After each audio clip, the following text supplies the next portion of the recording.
저는 이제 부동산이든 주식이든 투자 대상을 가리진 않아요. 돈 벌면 되는 거죠. 돈 벌면 되는 거잖아요. 네. 직장생활도 사실 돈 벌려고 하는 거잖아요. 돈을 버는 방법론, 그리고 이제 나랑 얼마나 잘 맞냐를 좀 따져봐야죠. 그래서 되게 많은 투자 대상이 있고 투자 방법이 있는데 부동산이 맞다, 주식이 맞다, 이런 건 없다고 생각을 해요. 네. 근데 자기랑 잘 맞는 건 찾아야죠. 그래서 제가 이제 자산배분 투자를 권하는 이유가 초보 투자자 분들한테 권해요. 자산배분 투자를 하면 되게 많이 공부해야 돼요. 주식도 해야 되고, 부채도 말씀드렸잖아요. 채권, 달러, 외환도 알아야 되고, 골드, 원자재도 알아야 돼요. 그리고 한국 시장만 보는 게 아니고 미국도 봐야 되고 신흥국도 봐야 돼요. 부동산도 알아야 돼요. 이걸 왜 다 공부해야 되냐면 이게 세상 돌아가는 수많은 투자거리들이거든요. 다양한 투자 대상에 대해서 공부를 하고 금융시장에 대해서 전반적인 이해도가 있으면 시장에 크게 구애를 받지 않을 수 있어요. 시장이 빠지든 부동산이 빠지든 주식이 빠지든 나는 내 투자를 계속해 나가는 거죠. 이제 작가님 말씀하신 게 기본적으로 자산 배분, 네. 그죠? 포트폴리오 그건데 그럼 좀 권해주실 만한 네. 아니면 좀 직접 하고 계신 비율이 있을까요? 그렇죠. 예. 그게 되게 중요한 질문이시고 말씀을 드리면 첫 번째는 주식에 일단 돈을 넣어야 돼요. 왜냐하면 장기적으로 주식의 수익률이 가장 좋습니다. 전 세계를 이제 다 분석을 해봐도. 네네.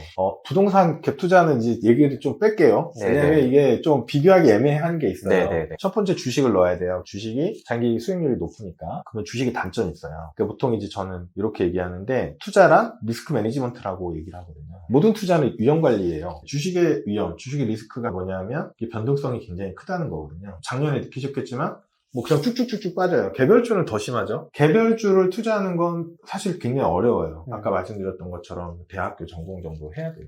그리고 네이버 카카오 3년 전에 투자하신 분 중에 재무제표 분석해 보신 분 별로 없어요. 그냥 하잖아. 그렇죠. 테슬라 재무제표 분석해보고 경쟁사들, 전기차 시장이 앞으로 어떻게 될 건지 이런 거 다 분석해보고 투자하시는 분 많지 않아요. 네네. 그런 거 다 했다면 인정. 근데 보통 그냥 뉴스에 보거나 유튜브에 봤는데 이렇게 하니까 그냥 사는 거잖아요. 그냥 너무 위험하고 너무 어려워요. 그래서 저는 이제 주가 지수에 투자하라고 하죠. 네. 개별 회사는 망할 수 있어요. 충분히. 너무 네. 많은 회사들이 망해왔고. 개별 종목보다는 네. 지수에 투자하시는 네. 걸 권해주시는 거죠? 네. 왜냐면 미국 주식시장이 망할까요? 안 망해요. 한국 주식장도 저는 0이 될 수는 없다고 생각해요. 한국의 핵폭탄이 떨어지면 거래소가 잠깐 멈추겠죠. 근데 어느 순간인가 공장이 다시 돌아가고 다시 올라가겠죠. 그리고 핵폭탄이 떨어지면 부동산이고 뭐가 없잖아요. 그래서 기본적으로 주식시장은 우상향한다라고 이제 생각을 하는 거죠. 네. 그러면 이렇게 지수에 투자했을 때 연평균 수익률은 어느 정도 기대를 하고 있어야 될까요? 보통 7에서 10% 초반? 그 정도 나오죠. 그 정도 이제 기대를 하라는 거죠. 네. 주식에는 네. 지수로 투자를 해서. 네네, 그렇죠. 네. 그 정도 이제 기대를 가지고 지수에 투자를 하는데 네. 문제는 변동성이 너무 커요. 빠지면 너무 많이 빠지고 너무 스트레스 받아서 잠이 안 와요. 그래서 그 변동성을 낮추기 위해서 첫 번째로 이제 넣는 게 국채예요. 국채. 국채를 선정한 이유는 뭐냐면 주식이 빠질 때 국채가 올라가요. 국채 가격이 주식과 반대로 움직여요.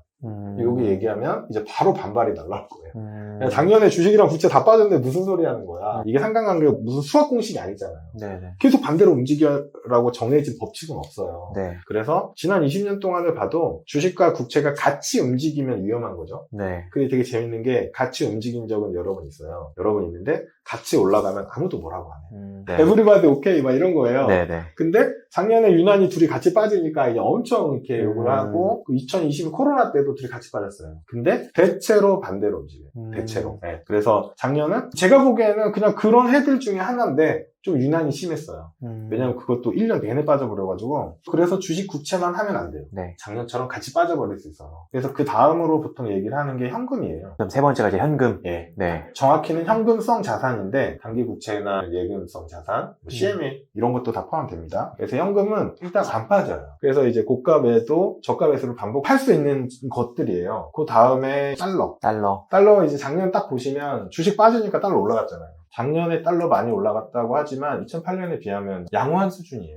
작년에는 1100, 1200선에서 1400원대까지 갔잖아요, 달러가. 근데 2008년에는 900원, 1000원대에서 1600원까지 갔어요. 정말 많이 올라갔어요. 그죠. 네. 그래서 그렇게 주식 시장이 안 좋을 때 올라가 주는 자산이기 때문에 한국 같은 신흥국 투자자들한테는 달러가 정말 좋은 자산이에요.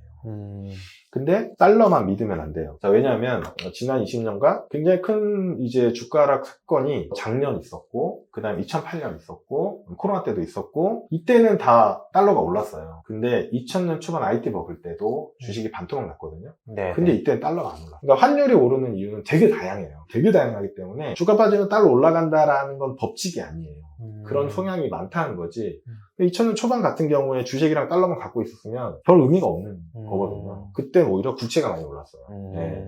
그렇기 때문에 이런 자산들을 나눠서 하는 거거든요. 그리고 이제 달러 다음으로 이제 얘기를 하는 게 골드, 네. 그럼 지금 주식, 국채, 현금, 현금성 자산, 달러, 그리고 다섯 번째가 이제 골드, 금. 네. 골드를 가져가는 이유는 일단 달러랑 반대로 움직여요. 작년 시장에도 보면 달러가 9월, 10월까지 굉장히 많이 올라갈 때 골드 좀 빠졌어요. 네네. 근데 달러가 또 쭉 빠질 때 골드가 이렇게 올라가요. 이게 뭐 작년만 그런 게 아니라 수십 년치 데이터를 보면 골드와 달러가 반대로 움직여져요. 그래서 달러의 위험을 또 상쇄시켜 주는데, 또 하나가 골드가 굉장히 재밌는 자산인 게 주식이나 국채랑도 상관관계가 굉장히 낮아요. 다르게 움직인다는 거죠. 그러면 이제 저감에서 고가 매도를 하기에 굉장히 좋은 자산이에요. 여기에 제가 이제 하나 말씀 안 드린 게 뭐냐면 해외 투자. 해외 투자. 예. 네. 이제 주식, 국채, 현금, 달러, 골드, 해외 투자. 이렇게 6가지 자산군을 그렇게 이제 분산을 한다. 네네. 그럼 이제 이런 얘기를 하면 꼭 그런 분들 있을 거거든요. 돈이 없다. 네네네. 분산을 할. 네네. 그리고 다들 빨리 부자가 되고 싶으니까 그런 분들께 해주고 싶은 말씀 네네. 있으실까요? 돈이 50만 원은 있을 거예요. 50만 원이라도 분산을 해라. 예. 그러니까 자꾸, 그러니까, 그죠? 자, 빨리 부자 돼야 되죠. 인정. 음. 네, 그래서 열심히 저축하시잖아요. 돈도 안 쓰고. 다 좋아요. 다 좋은데, 자, 빨리 부자 되는 것도 좋아요. 근데 딱 하나만 말씀드릴게요. 실패할 수 있잖아요. 그죠. 실패해도 먹고는 살아야 되잖아요. 연금에 들어가는 50만 원은 내 약간 목숨값이에요. 최소한의 자존감을 지켜줄 수 있는 밥은 먹고 살아야 되잖아요. 그것도 노후에. 지금은 사실 주식이든 코인이든 올인해가지고 올방해서 안 되면 그냥 해서 계속 다니면 돼요. 20, 30대 분들은. 근데 생각보다 시간은 빨리 가고 언젠가는 60이 되실 거예요. 그죠. 그때를 생각하셔야죠. 근데 나는 몰라 그냥 가는 거야 라고 하는데 생각보다 실패하시는 분들이 너무너무 많아요. 예를 들어서 우리나라 노인 빈곤율이 40%가 넘어요. OECD 1등이거든요. 둘 중에 한 명은 노인이 됐을 때 빈곤한 상태가 돼요. 대표님이랑 저랑 있으면 둘 중에 한 명은 빈곤이에요. 절대 나는 아니랄 거라고 생각하시고 저도 그렇게 생각해요.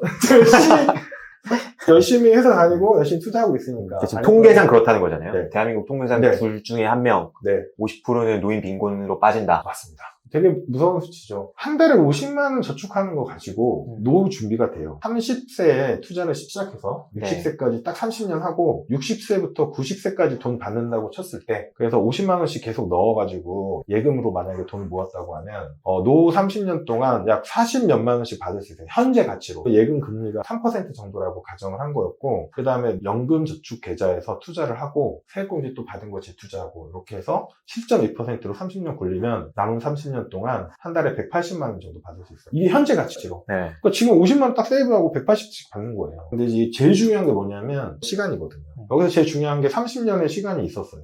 그래서 일찍 시작하셔야 돼요. 그죠. 그래서 50만 원만 연금해서 노후 준비하시고 나머지는 아무거나 하세요. 대박 나면 이제 뭐 크루즈 타고 여행 다니는 거고, 더 안전하게 투자할 수 있어요. 안심하면서.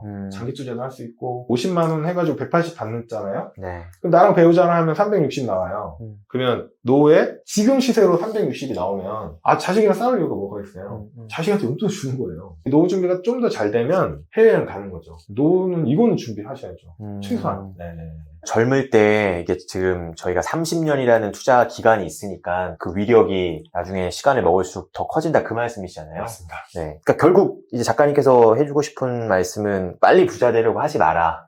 노력하는 건 좋아요. 빨리 부자 되려고 하고 투자에 관심 있는 분들의 장점이 뭐냐면 돈을 허투루 안 써요. 굉장히 좋은 거라고 생각해요. 근데 그거는 베팅을 하시되 30년 후에 어떻게 될지 모르잖아요. 근데 사실 성공 안 할 확률이 더 많아요. 성공 안 할 확률이 훨씬 많아요. 그래서 그런 적극적인 자세는 당연히 좋고, 네. 열심히 투자 공부하는 것도 다 좋은데 확률적으로 엄청 큰 부자 되는 거 굉장히 어렵다. 그리고 뭐 5년 안에는 될 수도 있는데 그게 지속되는 건 또 다른 문제다.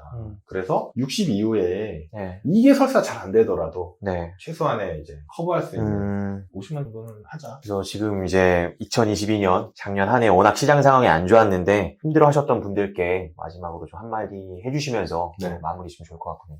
2021년 동안 굉장히 힘드셨을 거예요. 이게 언제 끝날지도 모르겠고 손실 기간 자체도 되게 중요한데 30% 손실 나도 바로 반등하면 괜찮거든요. 근데 이게 길어지면 되게 힘든데 작년은 그 두 가지가 다 있었던 시장이었고 너무 힘드셨을 텐데 한 가지 기억하셔야 되는 건 주식시장 원래 그래요. 금융시장의 특징이 그렇다. 많이 오르면 많이 빠지고 많이 빠지면 다시 올라요. 네. 뭐 항상 똑같았어요. 왜 하필 내가 했을 때 빠지냐? 그거를 계속 가면 길게 보면 다 그 안에 들어가 있거든요. 그래서 많이 빠졌다고 생각하시면 많이 오를 거예요. 시장은 원래 그렇다. 시장은 원래 변덕스럽다라는 거 알고 계시고 나의 심리는 투자자 자신의 심리는 그렇게 단단하지 않다. 느끼셨겠지만 원래 그래요. 모든 사람이 그래요. 저도 투자를 20년째 하고 있지만 그게 어렵다는 걸 아니까 저 같은 경우는 자산 배분 투자를 하는 건데 그래서 너무 힘들었겠지만 시장을 조금만 길게 보면 또 반등하거든요. 제가 이제 얼마 전에 분석을 해봤거든요. 2023년에 주식이 수익날 확률, 자산 배분 투자가 수익날 확률 이런 걸 계산해보면 너무 높아요. 이유 딱 하나예요. 지금 싸니까. 과거의 데이터를 20년치 데이터를 가지고 분석을 한 거죠. 당연히 주식은 손실날 확률도 있어요. 있지만 상승할 확률이 훨씬 커요. 자산 배분 투자는 거의 100% 수익이 나더라고요. 그래서 지금 투자를 빼면 안 돼요. 가장 중요한 거. 지금 예금에 옮겨놨다가 시장 반등하는 거 보고 다시 시작하겠다라는 얘기 되게 위험한 게 시장은 내가 생각하는 것보다 훨씬 빨리 반등해요. 하는데 주가가 팍 올라가 있어요. 그럼 다시 못 들어가거든요. 비싸서 그때는. 그렇기 때문에 여태까지 잘 버티신 분들은 버티시면 올라갈 거예요.